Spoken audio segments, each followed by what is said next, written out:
Hello, ladies and gentlemen, and welcome back to the BoreDraw podcast, episode 69. And you might be wondering, who are these ugly bastards? who are these men who've turned into boys? Yeah, I was going to say, this is Luke and Ross circa 2012 or something. Mate, it's strange. It's hard looking at myself in the mirror, but It's for a good cause. it's all for a very good cause. We are supporting Movember, and that's basically it. We are going to be growing out our tash for some cash. Let us know in the comments, who do you reckon right now, out of me or Luke, is going to grow the most raucous tash? Yeah, it could be. I'm going to go a bit mental, I reckon. I'm going for like a little handlebar guy, I reckon. You're going to handlebar. Yeah, I think so. Little like Guy Fieri. Yeah, like, I think I might do a little Mazza. But yeah, link in the description to get involved. Donate if you can. It's all going to a good cause, helping men's mental health, which is a big topic. Kind of goes in and out of the news. Yeah, but, yeah, it should be sort of gets yeah. spotlighted when something big or bad happens, and then it sort of fades away. So it's important that we do take initiatives like this to support it. So yeah, but yeah, if you do want to get involved or help donate, anything would be really appreciated. We know it's a tough time at the minute, cost of living, but if you can spare a couple quid or 50p, yeah, whatever, anything is good. If we you will can't, shout out everyone who does donate as well, because I love that. we do appreciate it. And if you can't, just share the page. More people, more eyes. That's always a good thing. Always a good thing. But yeah, it's an important thing. Yeah, so everything down below in description, and that's how you can get involved. Let us know if you're doing it too, because we would love to see some Come progress. on, send us your moustaches, boys. You can keep up with us, obviously, if you are subscribed or follow along on our Instagram or TikTok page, whatever you want, mate. We are everywhere. Today, we are going to be turning our eye predominantly to a team who are very much imploding from the inside out. We're talking about Man United. They lost 3-0 on the weekend to their blue rivals. And yeah, it's just not looking good for them. I was saying that we've gone back to circa 2012. Man United fans, they'd love to go back to 2012. But yeah, 3-0 loss against local rivals Manchester City.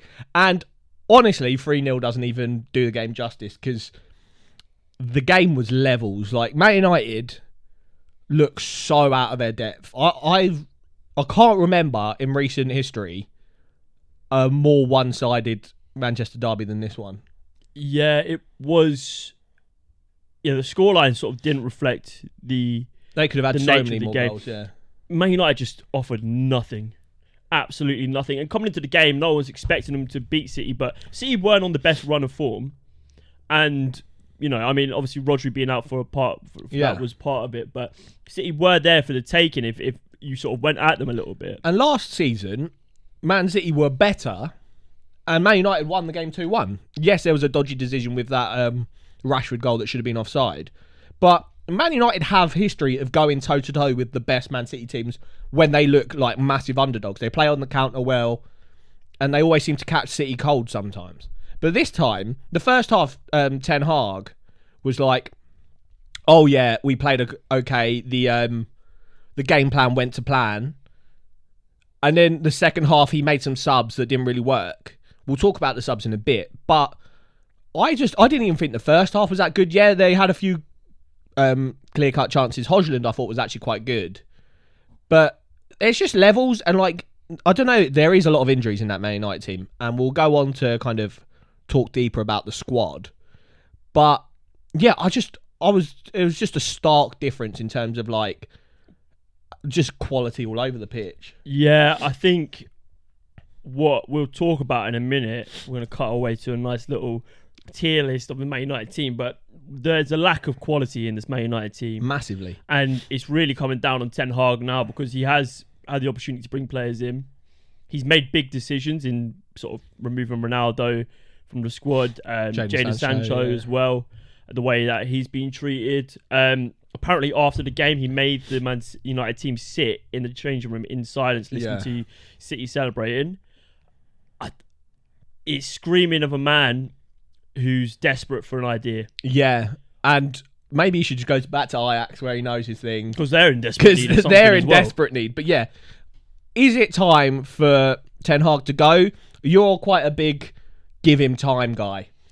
Yeah, I mean, how much time can they afford him? Well, we did a manager tier list ranking earlier in the season. Right at the start of the season, yeah. And I didn't. You and the boys from Corridor put Ten Hag in. Get him out. Sat by October? Yeah, which is now gone. It is, but perhaps the premise might be there, because if things don't turn around soon, it is going to be... The questions are being asked already. They are. But the problem is, who is out there to replace him? Who's going to want to come to this sort of club where they don't know whether they're being sold, whether they're going to stick with the Glazers, where there's all this controversy going on behind the scenes. Well, did you hear the Gary Neville and Jamie Carragher argument post-match, where Gary Neville constantly wanted to bring up the kind of ownership debate, and he was like refusing to really talk about the match, and Jamie was like, no, yes, the ownership situation is a problem, but a lot of clubs have ownership issues looming, but there's still like a job for a manager to make that team coherent. Regardless of what they're saying about the Glazers, they've put in loads of money. They spent ridiculous amount of money over the last few seasons. Ten Hag has been backed. He's been able to bring in players. He's bought in Casemiro. He's bought in Martinez. Højlund for like 60 million, 80 million, whatever it was. Anthony as well. He's had Jadon Sancho there, who's like an £80 million player when he was brought in, and he refuses to try and make it work. And you see how quickly the narrative around ownership changes when the manager gets a tune out of his team. Spurs, all the fans were coming for Levy. They were like, how can you let Harry Kane go? You bring a manager with no sort of credential. But Andrew's got the team playing. The ownership kind of fire has calmed down. Arteta, everyone at Arsenal was coming for the Cronkies. He gets the Arsenal team playing, and that kind of dies down. So if Ten Hag... Football is it's a fickle game. Fickle game. So if Ten Hag did get this kind of Ajax style that he was brought in to do, gets that working, gets some results. Like after they won the Carabao Cup, he was bloody the best thing since sliced bread. But now it's got a bit... There were people saying who had a better season, Arsenal or Man United. That was a big narrative. And now it's got a bit... They're coming for him. They're coming for the ownership. So it is very fickle from the United fans to just not blame Ten Hag, go straight for the ownership. The ownership's obviously a problem. But if Ten Hag gets the team cooking, the picture is a lot brighter. And so my issue... Yeah, we can talk about the Glazers till the cows come home. But that isn't like something that's here and now. That's something that no football fan can really get involved in, because that's billionaires talking about billionaires. The whole narrative about like what you said is bang on about Gary Neville. It's constant with the Man United fans. They just, anytime anything happens on the pitch, a poor performance, it's just eyes on the Glazers. Yeah, and I get it. It is an issue. Yeah, but you've got teams like Aston Villa, you've got teams like Brighton who get far less funding from their owners, 100%. Who have to let go of their best players every season, who are performing better. Yeah. Not just over a short period of time, but over the last few seasons. And I don't care how bad the Glazers are, you can't complain about them as much as they do when you're getting $1 billion every 2 years. You would think as well, yeah, like Man United fans would realise that they're not the club that they were under Ferguson. They're not going to win the title easily every season. Exactly. Nothing's guaranteed anymore. And I know they want to compete, but they have competed. They had a second place finish with Jose. Was it Jose or Solskjaer? I know Jose definitely got a second. Then they won a European trophy with Jose. Yeah. They've won a Carabao Cup. I know they had a few seasons out of Champions League. But for me, they've had investment. They literally bought in Ronaldo. Exactly. Ronaldo. Do you know what I mean? They spent 80 million on Harry Maguire. Yeah, it's not. They spent 100 million on Paul Pogba. Maybe these are they're getting players in. Yeah. The players they wanted, they're getting in. They spent 100 million on Paul Pogba. Yeah. Yeah. How much they spent on Lukaku? Yeah, probably that. The Glazers are bringing players in. Yeah. Yeah. And perhaps I'm sort of like negligent of sort of what the bigger issue is. And maybe I don't truly understand it because I'm not a Man United fan. But for me, from an outside perspective, like maybe you need to be looking more towards the manager now, because Solskjaer was getting you more results than Ten Hag.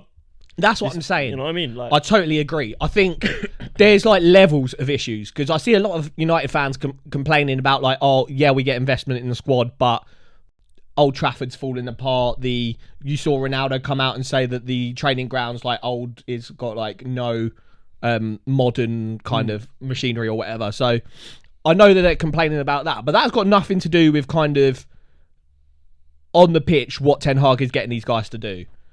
And that's like bigger picture. We're talking about game-to-game management of this squad. And Ten Hag is the only one that can get a critique on that.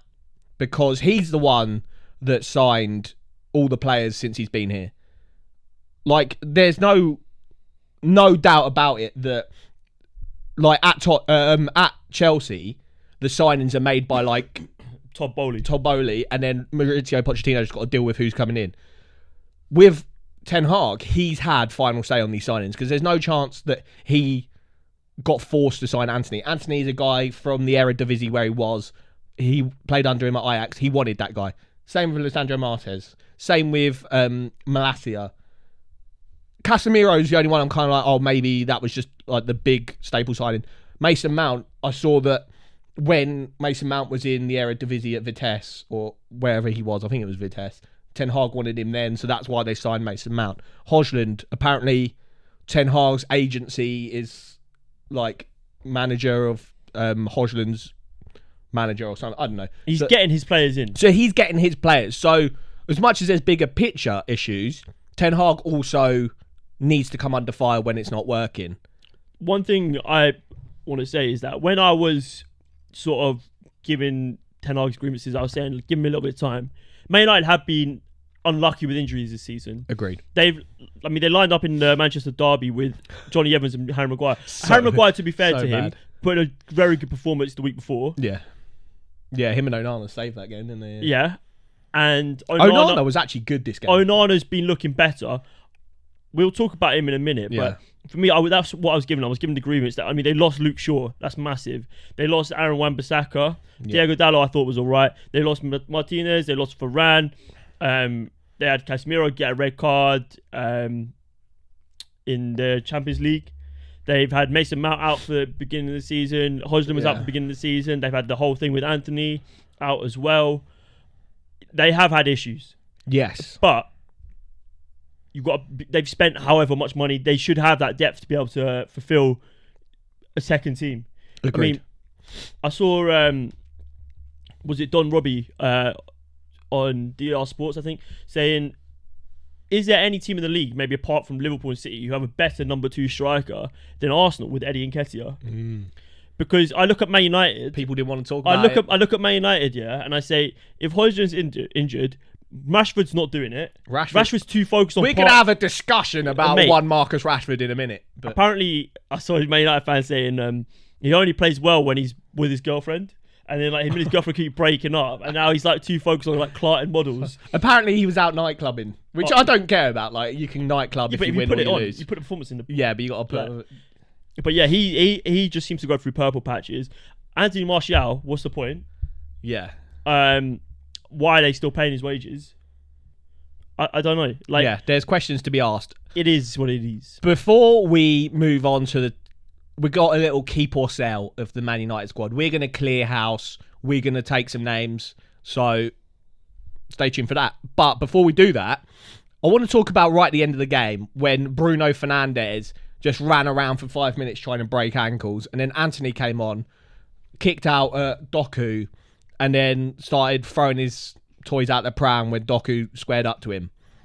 Is there a more unlikable duo in the Premier League than Bruno Fernandes and Anthony?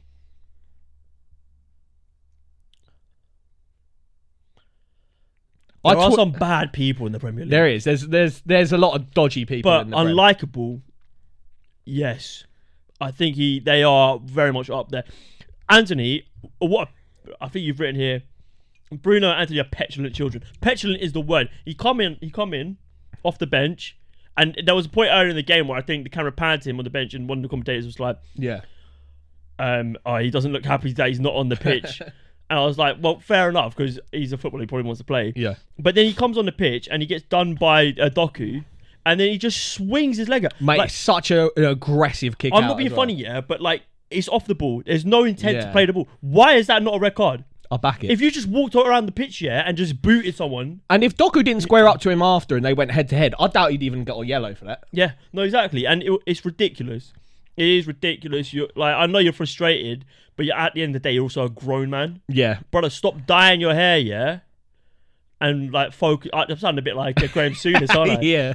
But yeah, like it is mad. And Nah, he's a pagan. you've got And Roy Keane calling for Bruno to lose the captaincy. I back it. For All me, he does, yeah, is off the like when they're losing, he just runs around his spaces to make it look like he's working. Yeah. All he does is walk around. I can't remember who said this, but he just walks around like waving his arms trying to get the... He's so obviously technically the best player they have, but he's such a luxury player. He like if the like tides are tough. If the times are tough, if the tides are turning against United, he ain't that guy. He's not gonna get everyone round, get the vibe up. And he's just gonna moan and cry and be a little batty. Yeah, and I think captains, I'd rather have probably Luke Shaw. Yeah.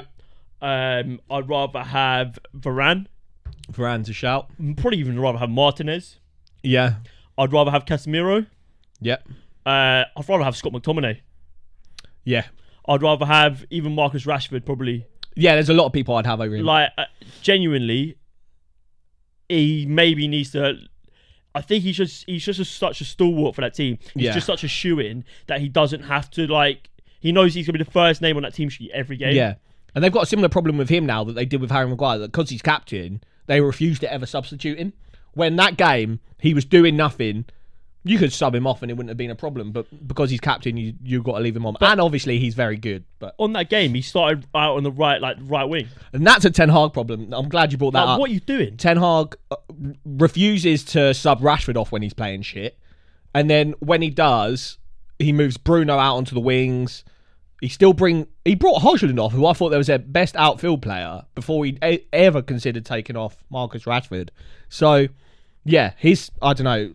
Ten Hag, I think he's scrambling. I think he's lost it. He's lucky that the next couple of fixtures they got are pretty light. I can't remember who they are. They got like Luton. They got Newcastle tonight, to be fair, which is a bit of a sticky one. But yeah, they got light fixtures after that in the Prem.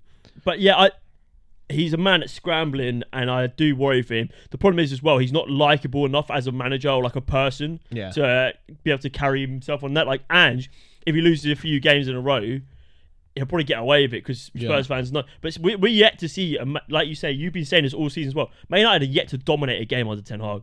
I'm yet to see, like, maybe you said the Carabao Cup performance against Newcastle last year. And here we are again. But that wasn't dominant. No. I'm yet to see them blow a team out of the water. Yeah. They've played Burnley this season and made Burnley look like prime Barcelona. And Sheffield United, the two worst teams I've seen in the Prem for donkey's years. And they've struggled against both of them. But yeah, they've got a result. Let's we're gonna cut to us and we're gonna be ranking the Man United squad. Keep or sell? Bash. Right, Man United on fire, but in the wrong way. We're gonna go through all the players in their current squad. I think I've caught everyone in their current squad here. We're just gonna go through them, keep or sell. We're gonna try and fix this squad. At the end, I forgot to tell you, we're gonna suggest 3 players each that Man United could sign to help get them back to the level. I know my 3, but you can ponder your 3 while we do this. Should we start? Sofian Amrabat. Keep. I think he was outstanding in the World Cup. I agree, but is he living off that World Cup hype? Was it Gingy? He was like... he thought he was the geezer from Watford. It was, Northern Amrabat. Yeah, clown. But you love to see it. I don't get what the hype is. He could play for Watford. Yeah, no, I think he's all right. I think his work rate... I think what I like about him and in that Morocco team is that he was like that underdog, but he was like a catalyst for like pushing them on. And that's what Man United need. I don't think they've got enough fighters in this team. So I agree. Soft underbelly. They do. Keep. Right. Big tosspot Anthony. I think he's a sell. I know they're not going to get any money back on him, but he's everything that is wrong with this current Man United team. He's petulant. He's not good enough at the level. His output is terrible. He plays in a position where you need elite output in the Premier League. His work rate isn't that great.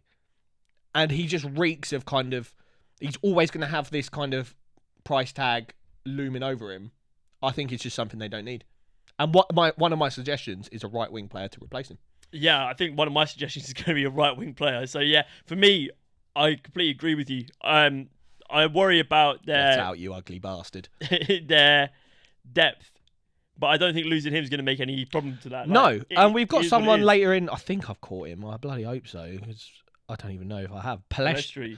Yeah, where is he? Is he here? I can't even see can't half of see. these players. But yeah, Palestri, in the World Cup, he was really good. So I don't see how Palestri... There's my boy. I think keep Palestri. Yeah. And yeah, Sack off Anthony. sack of Anthony. I'd say work rates equal. They're both Is all it? right. Because I think Palestri probably Palestri runs probably more. more and got better output from what I saw in the World Cup. So this guy, Bayinde, is their reserve goalkeeper for when Onana goes to the African Cup of Nations. I'm kind of impartial. Just keep him. Yeah, don't really care. We'll keep. Casemiro. Did you know they signed him for £70 million? Yeah, it was like 60 something. I didn't realise that. I thought it was like 40, and I was like 40 for like There a was a 32-year-old. point in time where I genuinely thought he came on a free. Yeah, or something like that. But I was like 70 million for It a went guy. so under the radar. But he was only like 30 at the time. And he's had that really good season. Everyone's like 70 mil. If he has another season at that level and then kind of tapers off, that's fine. It was 70 mil for a good season and then immediately horseshit. For me, he's fortunate that they are so underwhelming in their defensive midfield department that he needs to be there. I think that he probably will have a run of really good games. And for me, they're not in a position where they can afford to replace him easily. Yeah. So for me, he's probably a keep. But don't if allow him to be your starting. if there was keep for now, then For me, he's keep, but no way he can still be your starting CDM next season, or Agreed. even like throughout the whole of this season. mate, January come quick. Christian Eriksen. I think he's a sell, mate. I don't really know what his role is in this team. I'm sick of like... So, I'm not a Man United fan, but there's a lot of people here in this team that I'm like, you're just here for vibes. You're just here off of like goodwill gesture. You're here just to play for Man United. You're just a goodwill gesture, like him, Johnny Evans, Martial, McTominay, Lindelof. There's a lot of just like, what are you doing here? Yeah, Marcus Rashford. I think he's such a good orchestrator. His passing is really, really top notch. He is, but he cannot run. He cannot do anything around the box. He's not the player he was when he was at Spurs. And I've said the whole season, Man United haven't dominated a game. That's got to be not solely, but partly down to him, because he is the guy that would make you tick and make you dominate. He was a good game. at Brentford, but Brentford weren't there to dominate games. Get out. Get him out. Right. This is Amad Diallo. Formerly, He's another right winger that was doing all right at Sunderland. yeah, he was really good at Sunderland. Better than Has he Anthony. even made an appearance this season? I think he's injured. Oh yeah, that's it. That's why, and I think he's meant to be going back to Sunderland on loan in January. Okay. It's not confirmed. He's but, better than Anthony, surely. I mean, Why not? we've never really seen him in the Prem. It's Yeah. difficult. He's definitely a keep. Yeah. Definitely a keep. I mean, one for the future. Interesting. Johnny Evans. I like... If they were blessed with talent. Yeah, I He see would the be- concept of like getting him in, have him around the club. I don't think he was expecting to play 5 games on the trot. I don't think he's expecting to start against. I think he Man was probably expecting City. to play 5 games all season. Not 5 games in a row and get this much heat. I think he's carried himself well in all those games. I don't think he's had like any super howlers. But we're talking about Man United in 2024 lining up with Johnny Evans at centre-back. It's not good enough. Mate, they lined up against Arsenal and Man City. They're two of their biggest games this season with not good enough. Johnny Evans and Sell. You can't be a club who wants to be competing again with the likes of Arsenal, with City, Yeah. with Liverpool. You're in the Champions League, mate, and you've got Johnny Evans. 100%. He would be like the first player if I was starting an FM career or Get like him out, FIFA career mode. Get him out. Yeah, like, obviously we're saying sell. Some of these players you're not even going to get any money for, but it was just get them out of the club. Right, Alejandro Garnacho. I like Garnacho. Same, and he kind of plays into something I'm going to talk about later on when we get to the guy I want to talk about. But Garnacho, for me, is a keep and almost a build a team around. You saw when Ferguson came in, he built from within. The academy prospects. Man United have a good academy. Mate, they have a phenomenal academy and they get access to the best young talent in the world. And like the class of '92. Exactly. Try and go back to your roots in doing that. That was the greatest period of time in your club's history. And what you get with kids that have grown up through the academy, Scott McTominay's one that has came out and said it recently. If you grow up through the academy of a club, you just have a deeper passion when you're on the pitch playing for that Agreed. club. Why Arsenal are doing really well at the moment? A lot of academy products in the team. But for me, if you have like La Masia or like even like Man City's academy, they have a style of play. The kids are brought up throughout the youth teams playing the same style of football, learning, getting better, and just like perfecting that style There's of play. relationships What there is Man already. United's style of play? Yeah, it's facts. What is Man United's style of play? Because I guarantee you, if you watch their there probably is some structure to like what they want to do, but they've gone through so many managers in so many seasons that it's just never it's never going to be consistent with throughout all their youth development. So for me, it's more difficult to view. They want to try and replicate that, bringing what relying on youth products. But Garnacho is one for the future. He is. Diego Dallo. Same. I agree. I thought he was a bit average, but he's kind of come into his own this season, and I think he's one of those players that he's never like super disappointing, and I think he's just a solid asset to have at the club. I probably wouldn't say Man United's starting right back should be him, but I think he's a solid asset to have. Tom Heaton. He's a third choice goalkeeper. Who cares? We'll keep him. Scott McTominay. This is one that will kind of cause debate, because I see a lot of Man United fans get on this guy, but as a neutral, all you do is see Scott McTominay score hat tricks for Scotland. You see him save the day against Brentford, and you think, how is this guy not a starter for Man United every single week? But then when he does start, like against City, he drops an absolute stinker. So where do you stand on Scott McTominay? I like Scott McTominay. Yes. I think he's really harshly rated. Same. I think he's better in like a roaming 8 role than as like a DM where he tends to get played. I think he's an output monster. I think he affects games far more than a lot of players and a lot of people give him credit for. Yeah. He's really good for Scotland. Yeah. I think he's really good for Scotland.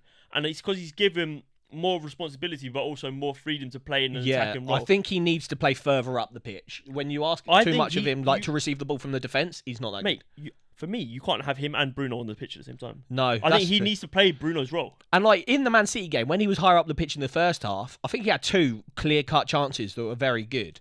But then second half, when he took Amrabat off and played McTominay as the deepest midfielder, he hasn't got the kind of cuteness to receive the ball from a defender and break the lines. But further up the pitch, where Man United lack is output at the moment. I think Rashford's on 1 goal, Hodgson's on none, Anthony's on none, Martial's on none. What they lack is output. And if you get an output from a midfielder like you are from Scott McTominay, he's their top goal scorer this season. You can't take that for granted. He's an asset. I think he's just a great player. Andre Onana. We had him I've got my 3 players now. as a stinker. Oh, good boy.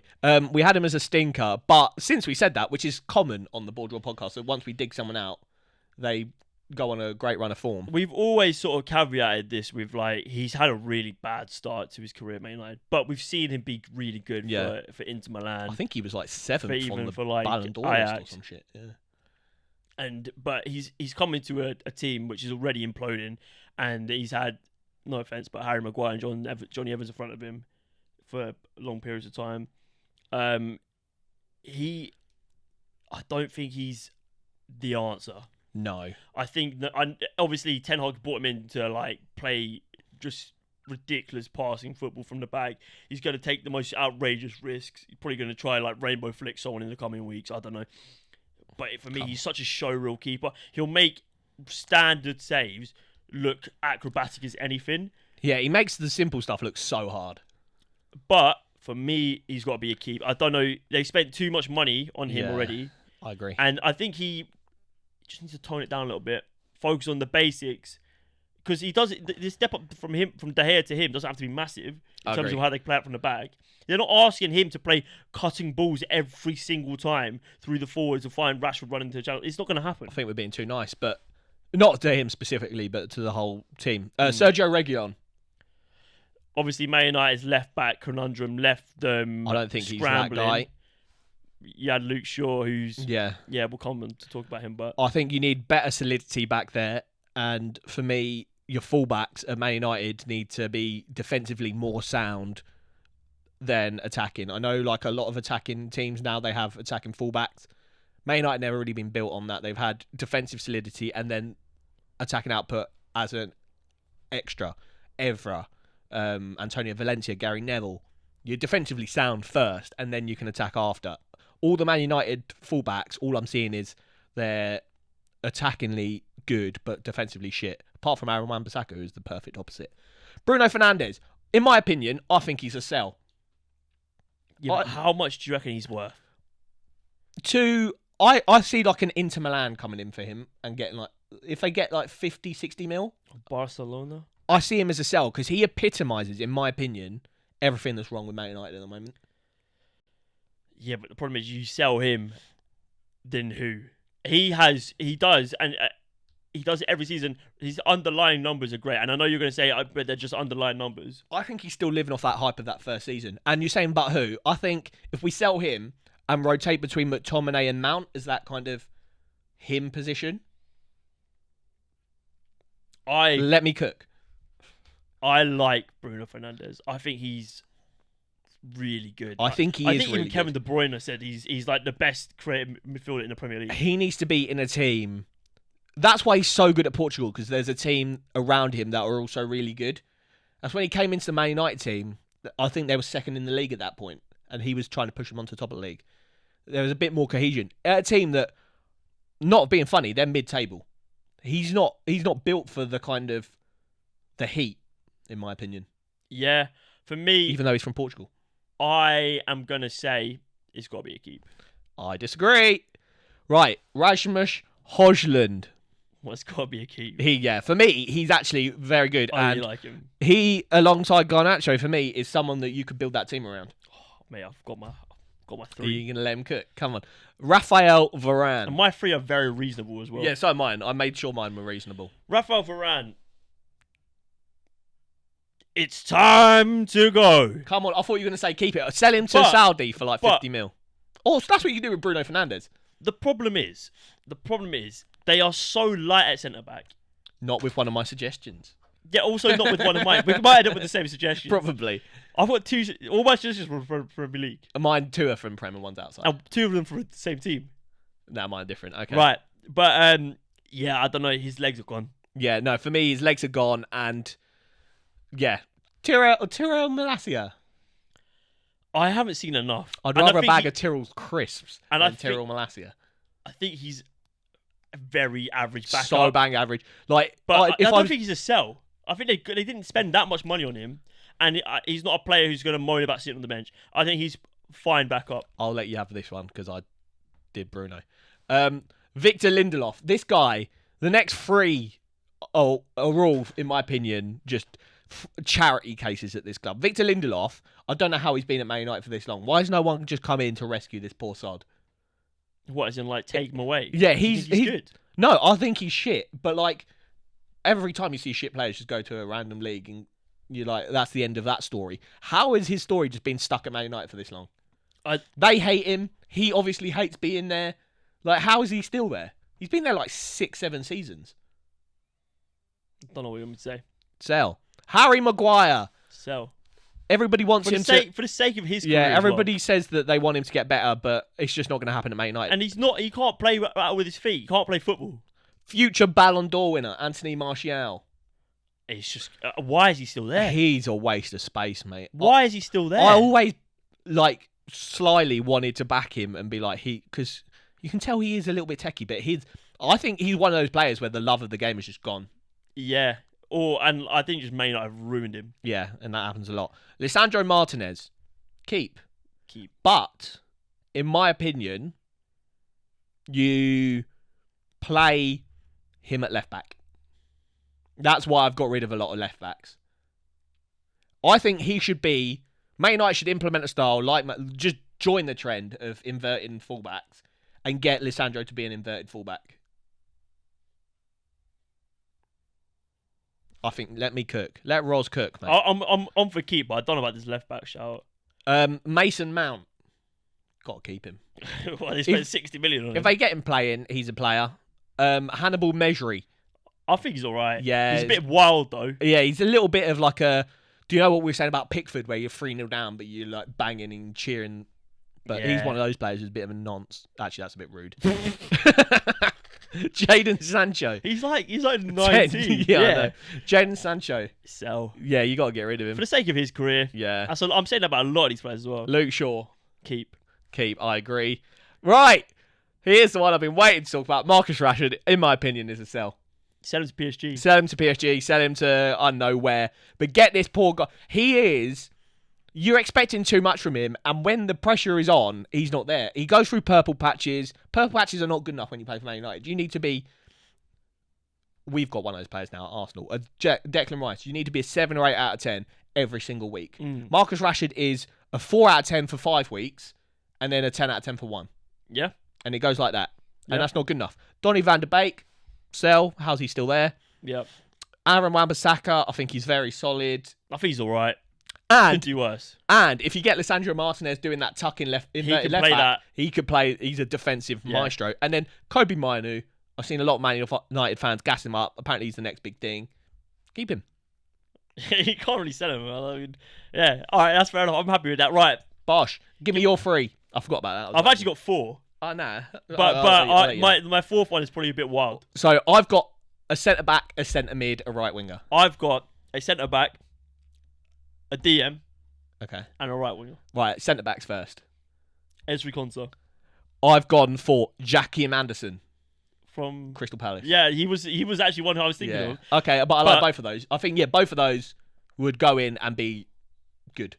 Yeah, I think they're both very reasonable. Yeah. I think for the right price. Yeah, I'd say they're about 40-ish mil each. Yeah, Ezri Konsa is like, I think he's just so good, so good, underrated. Yeah, so am I. And I think like brings a bit of steel. He's got mobility, which a lot of Man United we did actually earlier in the season compare the centre back duo of Palace and Aston Villa, didn't we? Yeah. So that's come to fruition. But yeah, I think just really good. Maybe even Mark Gay is probably a good shout, but I think that's why I got the Anderson shout, because they were linked with Gay, and I was like, I think. But yeah, I like that. Your midfielder, Manuel Locatelli from Juventus. That's a very good shout. As kind of like a dictating midfield next to whoever you're saying DM, or next to Casemiro, or next to whoever they play at DM. I think he is what they want Eriksen to do, and he's failing at, is kind of dictating the play, gets goals and assists, his output's good, dictating midfield, quality player. I'm thinking about mine's. I'm going to go for another Villa player. Okay. And I'll see about Douglas Luiz. Yeah, no, I'll back it. But we said that. We were like, Douglas Luiz gets into Man United team, and I had little Man United nerds. Yeah, I'm going Douglas Luiz. I think Douglas Luiz to sit alongside obviously him or even like Joe Linton. Come on. But I think Joe Linton might be too much of a luxury player for them. But yeah, Douglas Luiz for me. Yeah, no, nice. And then right winger, who have you got? Pedro Neto. I've got Jared Bowen. Jared Bowen's a good shout. Sonny March, we said it before. I was also going to say, I like our shouts. On the precipice they sell Marcus Rashford. Yeah. Rafael Leao. Oh, apparently he's stinking it up for AC Milan at the moment, though. Come save him. He was. Remember when we were talking about them trying to sign Vinny Jr.? He's just signed a new contract. Oh, that would have been let me cook. But they're too shit. There's too many unknowns. Like if they sell Bruno and they sell Rashford, then my prediction who they've got to sign have changed. It does depend on who they get rid of. But I like that. Let us know what you think of our shouts. Back to the pod. Bash. We're back. I hope you enjoyed that. We're moving on to discuss Chelsea, another team who are somewhat struggling. They are struggling. They are. But they had a little bit of a resurgence where Chelsea were back. Chelsea had a good performance. Chelsea beat Fulham. Then they had like a 2-2 draw with Arsenal. Chelsea are back. And they're not, mate. Nah. Yeah, I fully said during the Arsenal-Chelsea game, I was like, they look good. They were playing us off the park. I did say that we were off it and maybe made them look good. But I did think that the passages of play were good. I think what was an issue this game is they brought Nicholas Jackson. Yeah, Nicholas Jackson back in. And I don't know if Enzo's got an injury, but he wasn't playing. So they went back to kind of like a midfield. How they were at the beginning of the season almost. And it wasn't very good. Nicholas Jackson, I don't know if I rate him. I see things in him that I'm like, oh, that'll work. Can we go back to not that guy? That guy who was it? The guy or the woman who made a comment saying they would rather have Nicholas Jackson and Haaland because Nicholas Jackson does things off the ball. Jesus Christ! I'm gonna have to retweet that, mate. How? What is so bad?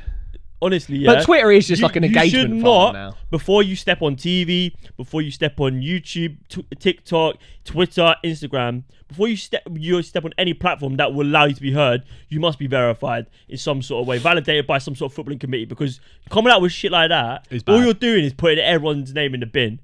Yeah, you're ruining football for everyone. You're ruining it. It's like the geezer that sits in the car. It's like I could be better than Neymar. Yeah. Yeah. Well, yeah, maybe Neymar's good, yeah, but I'm probably on the same level as him. Yeah. But yeah, Chelsea, not so great. That's good for Brentford, though. That's 3 wins in a row. They're the first team ever to win their first 3 games at They've Stamford Bridge. won more games at Stamford Bridge than Chelsea this year. That's mad. That's nuts. That is mad. $1 billion boy team, club Chelsea, man. Like, it's mad. Chelsea fans, let us know what is not cooking about this team. Because some games you're hot, some games you're cold. Is it more than a striker issue? Like, if you get... I've seen there's links with Ivan Toney. I've seen that you're keeping track of Osimhen. Is it like, once you get one of those big-name killers up top, you're all good? I'm seeing them linked with goalkeepers as well. Yeah, Aaron Ramsdale. Ramsdale's being linked. Mad. Which is mental, considering they've gone through Mendy, Kepa, maybe Sanchez, and then onto Ramsdale. It's mess. It's no stability, yeah. And as much as I like Ramsdale, he'd come in. I don't think he's not the solidity. He's not like a big, solid, like Thibaut Courtois. They need stability in that team. It's a lot of... I was going to say unknown quantities, but it's not. We know what Enzo's about. We know what Caicedo's about. Yeah. We know what Colwell's about. Yeah. We know what Reece James is about. Is there something that's not working? He's enough one, Reece James. I came for him when I said that he's made out of paper mache and he shouldn't be captain. How is your captain like the geezer that's most injured in your team?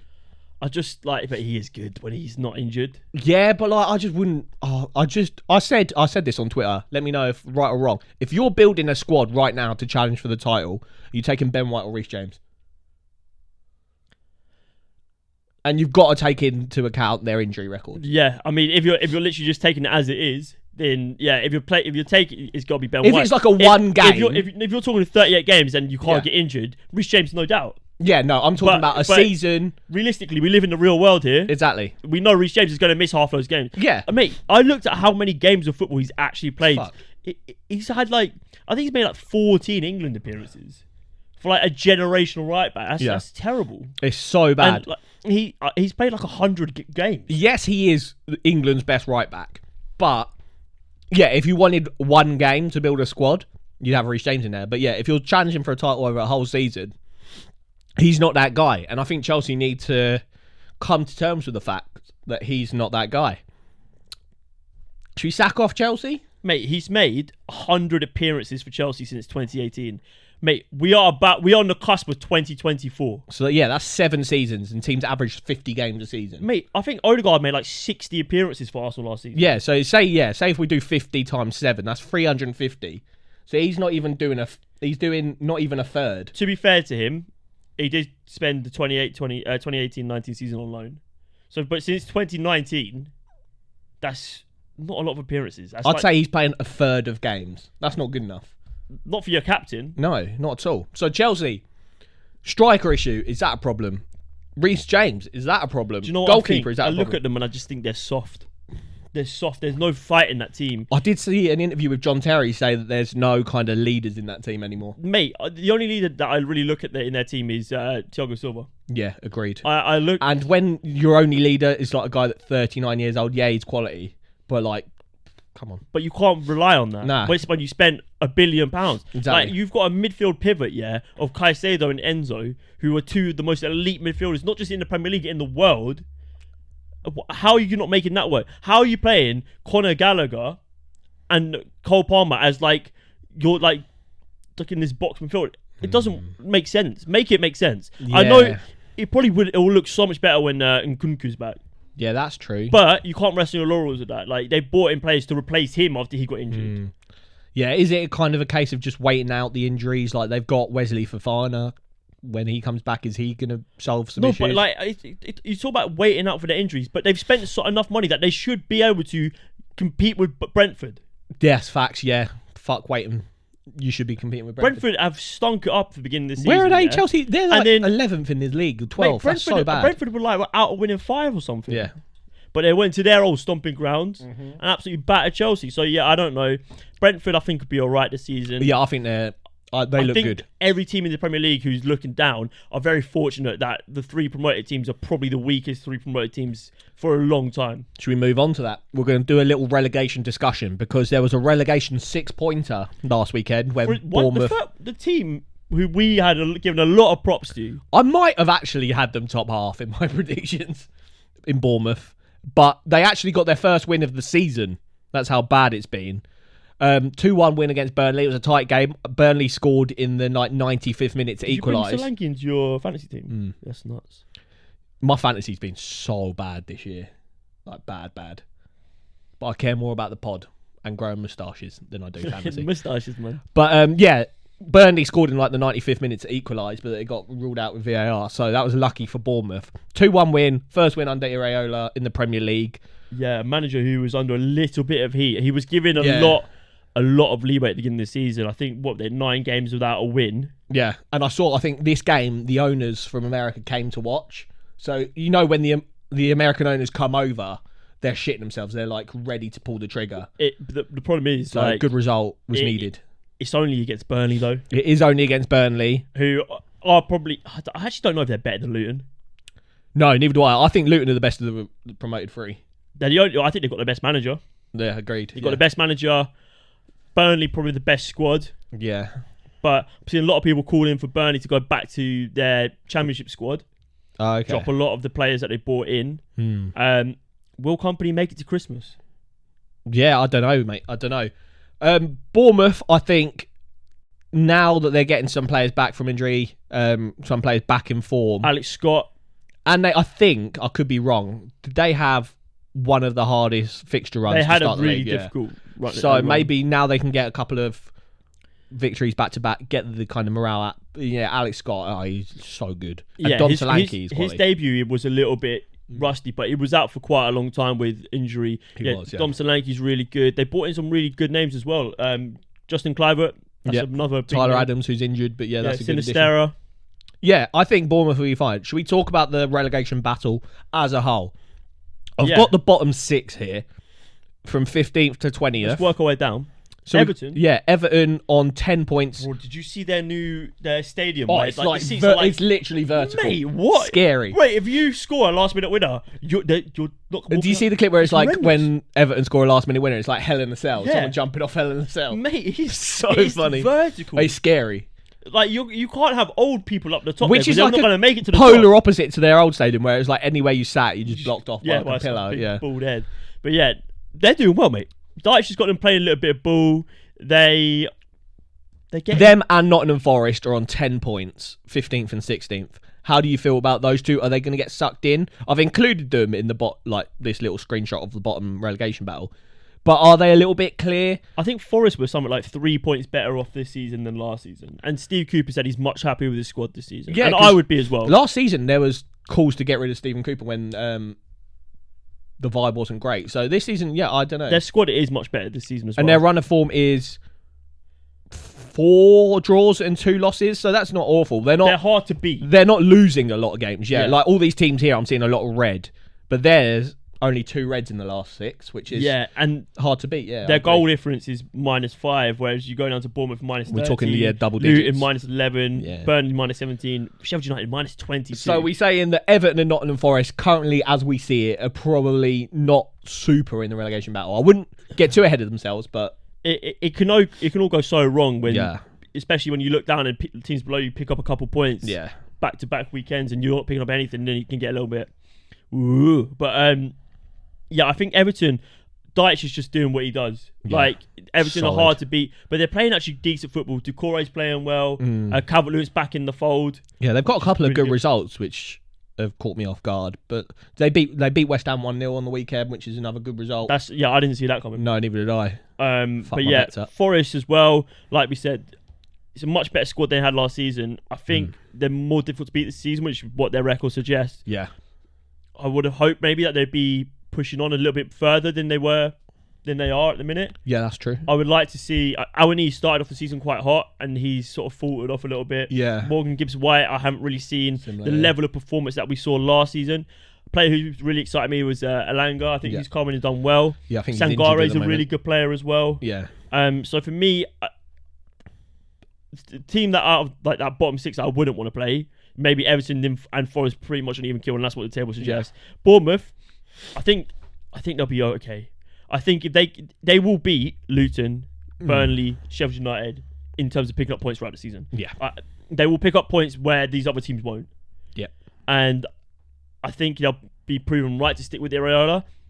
But in the long run, would it be better off to start with Gary O'Neill, who is absolutely doing wonderful things? Yeah. Because, can we just talk about Wolves for 1 second? Pedro Neto, man. It's so sad. I brought him into my fantasy and I was like, he's going to be my little... He's going to cook. He's my gem. Yeah. And I watched it and he went to take that shot and his hammy went. So bad. And I haven't looked at it, but I don't know how long he's out for. No, neither do I. But I saw that so Arsenal were going to swoop in for him in January, and apparently we've changed our plans because of his injury. He was... Mate, when he's flying... I think he's 2 clear on assists, top of the leaderboard already. He's 1 above Trippier. I think he's on 7 already, which is crazy. Is he 2 ahead of... I think he's 1 ahead of Trippier. Because I know he got one in that game. When they were playing Newcastle, yeah. there was him and Trippier were both on 5 or 6. Okay. He got 1 in that game, which is, Yeah, he's crazy. Yeah, he's unreal. But yeah, for me, Luton, Burnley, Sheffield United. Yeah, are we talking about the promoted 3 or the 3 that are going back down? Unless something changes. For me, Luton are actually putting on the best shine out of the 3. Yeah, I think everyone thought the Luton were going to be down and out. But yeah, goal difference of -11, 2 draws, 3 losses and a win in their last 6 isn't awful when you look at Sheffield United, who are yet to get a win this season, and Burnley, who are 5 losses from 6. Luton look the hardest to beat, and I don't know if that's just going to Kenilworth Road. It's a bit of a unknown quantity for some Prem teams, and they struggle. But yeah, Luton, I'd say, have got the best chances. Just keep doing what they're doing. Don't get too disheartened if they get a run of poor form.